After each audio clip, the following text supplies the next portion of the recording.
All of friends நம்ம என்ன பார்க்க போறோம் அப்படின்னா அனாயன்ஸ்ல படிக்கிற April May 2025 second semester first year students உங்களுக்கான GE 3251 இன்ஜினியரிங் கிராஃபிக்ஸ் எக்ஸாம் வந்து நாளைக்கு காலையில மத்தியானம் 2 செஷன்ல வந்து ஒரு சில டிபார்ட்மெண்ட்ஸ்க்கும் இன்னொரு சில டிபார்ட்மெண்ட்ஸ்க்கும் நடக்கும்.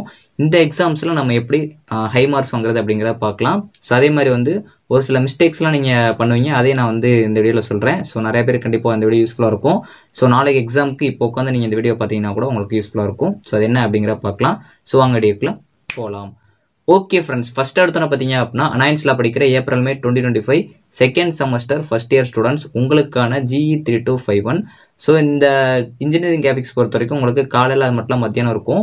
ஸோ மோஸ்ட்லி வந்து இந்த சிலபஸ் பார்த்தீங்க அப்படின்னா 2 விதமாக சேஞ்ச் ஆகும். ஸோ ஒன்று வந்து பார்த்தீங்க அப்படின்னா கம்ப்யூட்டர் சயின்ஸுக்கு வந்து ஒரு சிலபஸாகவும், இன்னொன்று வந்து சிவில் டிபார்ட்மெண்ட்டுக்கு ஒரு சிலபஸாகவும் இருக்கும். அதாவது சிவில் டிபார்ட்மெண்ட் சிலபஸ் உங்களுக்கு சேமாக இருக்குது, அதாவது உங்கள் டிபார்ட்மெண்ட் சேமாக இருக்குன்னா அந்த செஷனில் வந்து உங்களுக்கு அவங்களோட சேர்ந்து நடக்கும், அந்த மாதிரி நடக்கும். உங்களுக்கு அது என்னென்னு தெரிஞ்சிருக்கும்.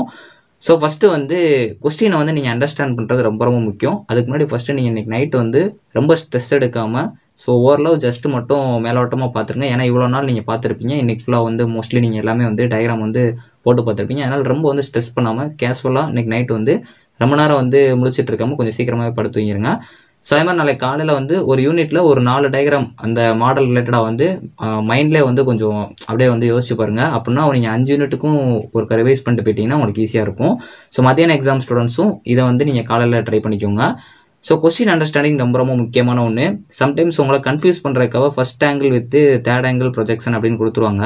நீங்கள் அதை வந்து ஃபர்ஸ்ட் வந்து டிஃபரன்ஷியேட் பண்ண புரிஞ்சுக்கணும். அதாவது வந்து ஃபர்ஸ்ட் ஆங்கிளையும் தேர்ட் ஆங்கிளையும் நீங்கள் வந்து தனியாக வந்து டிஃப்ரென்ஸ் பண்ணி பார்க்கணும். அதுதான் ரொம்ப ரொம்ப முக்கியமான ஒன்று. அதே மாதிரி நீங்கள் ஒரு கொஸ்டினை படிக்கிறத கரெக்டாக வந்து ப்ராப்பராக வந்து அந்த டயக்ராமில் வந்து பிளேஸ் பண்ண பார்க்கணும். அது ரொம்ப ரொம்ப முக்கியமான ஒன்று. டைமென்ஷன்ஸு யூனிட்ஸ்லாம் கரெக்டாக வந்து நீங்கள் போடுற மாதிரி இருக்கணும். ஸோ அதே மாதிரி இந்த டேஷ் லைன்ஸு சென்டர் லைன்ஸ்லாம் பார்த்தீங்க அப்படின்னா உங்களுக்கு வரும் ஒரு சில இதில். ஸோ அதனால் லைன் டைப்ஸ்லாம் கொஞ்சம் நல்லா படித்து வச்சுக்கோங்க. பென்சில்ஸ் பொறுத்த வரைக்கும் H அப்படின்னா 2H இந்த பென்சில்ஸ் தான் நீங்கள் மோஸ்ட்லி யூஸ் பண்ணுவீங்க. ஸோ அதே மாதிரி எப்பயுமே நீங்கள் ஒரு டயக்ராம் பண்ணுறீங்க அப்படின்னா அந்த டயக்ராமை ஃபஸ்ட்டு லைட்டாக வந்து ட்ரா பண்ணிவிட்டு அதுக்கு மேலே கொஞ்சம் போல்டாக ட்ரா பண்ணுங்கள். ஏன்னா உங்களுக்கு சப்போஸ் மிஸ்டேக்ஸ் இருந்துச்சுன்னா நீங்கள் அதை எரேஸ் பண்ணிக்கலாம். ரெஜிஸ்டர் நம்பரு, ஸோ அப்புறம் வந்து கொஸ்டின் நம்பர் எல்லாமே கொஞ்சம் கரெக்டாக வந்து போடுற மாதிரி பார்த்துக்கோங்க. ஸோ நிறைய பேருக்கு வந்து எப்படி வந்து ஒரு கொஸ்டின் அப்ரோச் பண்ணணும்னு தெரியாது. ஸோ அது எந்த யூனிட்லாம் ஈஸியாக இருக்குங்கிறத நான் பின்னாடி சொல்கிறேன். ஸோ ஃபஸ்ட்டு வந்து நீங்கள் ஃப்ரண்ட் வியூவை கரெக்டாக வந்து பண்ண பாருங்கள். ரெண்டாவது வந்து டாப் வியூவை கரெக்டாக பண்ண பாருங்கள். லாஸ்ட் வந்து சைடு வியூ பண்ணுற மாதிரி பார்த்துக்கோங்க. இது ஓவராலாக வந்து நீங்கள் இந்த மாதிரி பார்த்தீங்கன்னா கொஞ்சம் ஈஸியாக இருக்கும்.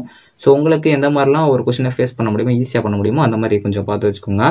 ஸோ அதே மாதிரி மிஸ்டேக்ஸ் பொறுத்த வரைக்கும் டைமென்ஷன்ஸ்லாம் கரெக்டாக போகிறீங்களா அப்படிங்கிறத பாருங்கள். ஸோ அதே மாதிரி உங்களுக்கு ஃப்ரீகன் ஸ்கெட்ச் பண்ணுற மாதிரி இருக்குது அப்படின்னா அதெல்லாம் முடிஞ்சளவு காம்பஸ் வச்சோ இல்லாட்டி ஃப்ரெஞ்ச் கர்வ்ஸ் வச்சோ ட்ரா பண்ணுற மாதிரி பார்த்து வச்சுக்கோங்க.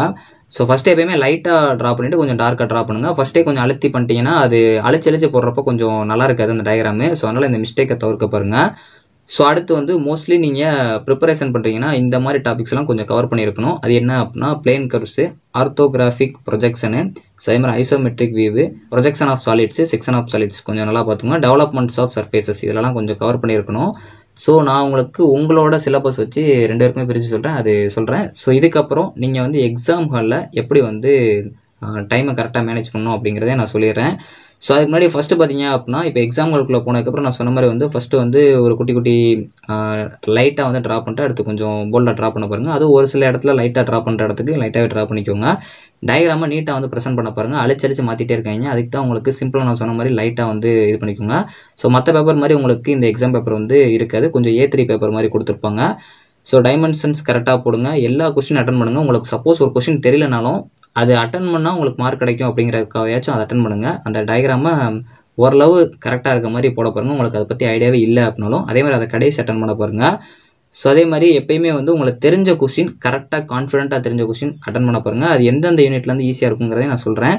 ஸோ ரிவைஸ் கடைசியாக நீங்கள் பண்ணிட்டு போகிற மாதிரி கடைசியாக நீங்கள் எல்லா இடத்துலையும் அந்த யூனிட்ஸு இந்த டைமென்ஷன்ஸ்லாம் மென்ஷன் பண்ணிக்கலாம் அப்படிங்கிறத டயக்ராம் பண்ணதுக்கப்புறம் பாருங்கள். ஏன்னா உங்களுக்கு டைம் கொஞ்சம் அதிகமாக தான் இருக்கும். ஸோ அதே மாதிரி நடுவில்லாம் அந்த இது பண்ணுறீங்க அப்படின்னா எங்கெல்லாம் ஸ்பேஸ் கரெக்டாக வருமோ அதை ரொம்ப நெருக்கமாக போடாமல் கொஞ்சம் ஸ்பேஸாக நீட்டாக இருக்கிற மாதிரி பார்த்துக்கோங்க. ஏன்னா உங்களுக்கு 5 கொஸ்டின் 20 மார்க்கு, மொத்தமாக உங்களுக்கு 100 மார்க்ஸ், அதுவும் உங்களுக்கு 3 ஹவர்ஸு. ஸோ அப்படிங்கிறப்போ ஒரு கொஸ்டினுக்கு நீங்கள் 30 மினிட்ஸ் எடுத்தால் கூட 30 மினிட்ஸ் மீதி தான் உங்களுக்கு டைம் இருக்கும். ஸோ அதில் உங்களுக்கு டைம் எடுக்கிற கொஸ்டின் எடுத்துக்கலாம். ஸோ அதே மாதிரி ரொம்ப ரொம்ப முக்கியமான ஒன்று, கொஸ்டினை ப்ராப்பராக ரீட் பண்ணுங்க. ஒரு 2-3 தடவை ரீட் பண்ணுங்க, இல்லைனாலும் இன்னும் ஒரு 5-6 தடவை கூட ரீட் பண்ணுங்க. உங்களுக்கு புரியுற மாதிரி எப்போ வந்து அண்டர்ஸ்டாண்ட் ஆகுதோ அது வரைக்கும் கொஞ்சம் நல்லா வந்து ஒவ்வொரு லைனையும் நல்லா வந்து டீப்பாக அண்டர்ஸ்டாண்ட் பண்ணி ஒரு ரீட் பண்ணுங்க. ஏன்னா நீங்கள் எவ்வளோக்கெல்லாம் அண்டர்ஸ்டாண்ட் பண்ணுறீங்களோ அதுக்கேற்ற மாதிரி தான் உங்களுக்கான டயக்ராம் வந்து கரெக்டாக ப்ராப்பராக வரும். இப்போ உங்களோட சிலபஸ்க்கு ஏற்ற மாதிரி எதெல்லாம் நீங்கள் ஃபேஸ் பண்ணணும் அப்படிங்கிறத நான் சொல்கிறேன். ஸோ ஃபஸ்ட்டு 2 சிலபஸை வந்து பிரிச்சுக்குவோம். அதாவது வந்து சிவில் டிபார்ட்மெண்ட்டுக்கு ஒரு சிலபஸாகவும் சிஎஸ் டிபார்ட்மெண்ட்டுக்கு ஒரு சிலபஸாகவும். அதாவது சிஎஸ் டிபார்ட்மெண்ட் உங்களுக்கு வருதுன்னா அதை கரெக்டாக பார்த்துக்கோங்க.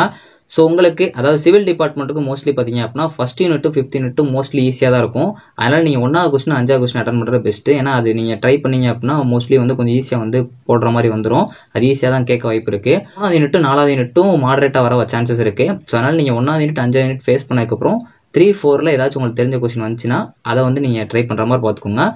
லாஸ்ட்டாக வந்து 2nd யூனிட் வந்து டச் பண்ண பாருங்கள் 2வது கொஸ்டினா. ஏன்னா அது கண்டிப்பாக டச்சாக தான் கேட்பாங்க, கஷ்டமாக இருக்குது, நிறைய சான்சஸ் இருக்குது. ஸோ அதுலேயுமே என்னென்ன கொஸ்டின்ஸ்லாம் பார்க்கணும் அப்படிங்கிறத நான் சொல்கிறேன். ஸோ அதாவது வந்து ஃபர்ஸ்ட் யூனிட்டில் நீங்கள் எலிப்ஸ் பார்க்கிங்க அப்படின்னா அதில் எசன்சிட்ரி மெத்தட் அது பார்த்து வச்சுக்கோங்க, சைக்ளாய்டு பார்த்து வச்சுக்கோங்க. அதே 5th யூனிட்லாம் ஐசோமெட்ரிக் வியூ ஆஃப் கம்பைன்ட் சாலிட்ஸில் பார்த்து வச்சுக்கோங்க. ஸோ அதே மாதிரி perspective view by visual ray method இதுலேயும் கொஞ்சம் பார்த்து வச்சுக்கோங்க. 3rd யூனிட்ல ப்ரொஜெக்ஷன் ஆஃப் ஹெக்ஸாகனல் பிரிசம்.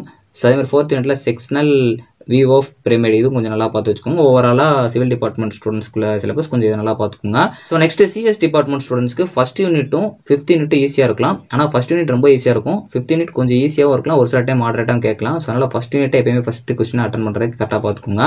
அடுத்து 5th யூனிட்லேருந்து உங்களுக்கு ஈஸியாக கேட்டாங்கன்னா அதை ட்ரை பண்ணுங்க. இல்லைனா 3வது யூனிட்டும் 4வது யூனிட்லேருந்து உங்களுக்கு மாடரேட்டாக கேட்க சான்சஸ் இருக்குது. ஸோ அப்படிங்கிறப்போ 5th யூனிட்லேருந்து ஈஸியாக வந்துருந்துச்சுன்னா அந்த 5வது கொஸ்டினை ஃபஸ்ட் அட்டன் பண்ணுங்க. இல்லைனா 3-4 ஏதாச்சும் நல்லா தெரிஞ்சுன்னா அட்டன் பண்ணுங்க.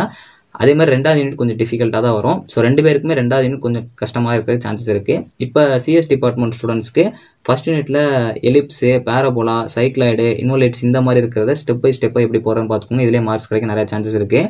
5th யூனிட்ல ஐசோமெட்ரிக் ஸ்கேல்ஸ் அந்த இதையும் ரூல்ஸையும் கரெக்டாக பார்த்து வச்சுக்கோங்க. அதில் ப்ரிசம், கோன்ஸு இந்த மாதிரி இருக்கும். ஸோ அதே போக உங்களுக்கு பெர்ஸ்பெக்டிவ் ப்ரொஜெக்ஷன் யூசிங் விஸ்வல் ரே அந்த இதையும் பார்த்து வச்சுக்கோங்க. இந்த மாதிரி 3rd யூனிட்ல வந்து ஃப்ரீ ஹேண்ட் ஸ்கெட்ச் டயக்ராம்ஸ் இருக்கும், அதை பார்த்து வச்சுக்கோங்க.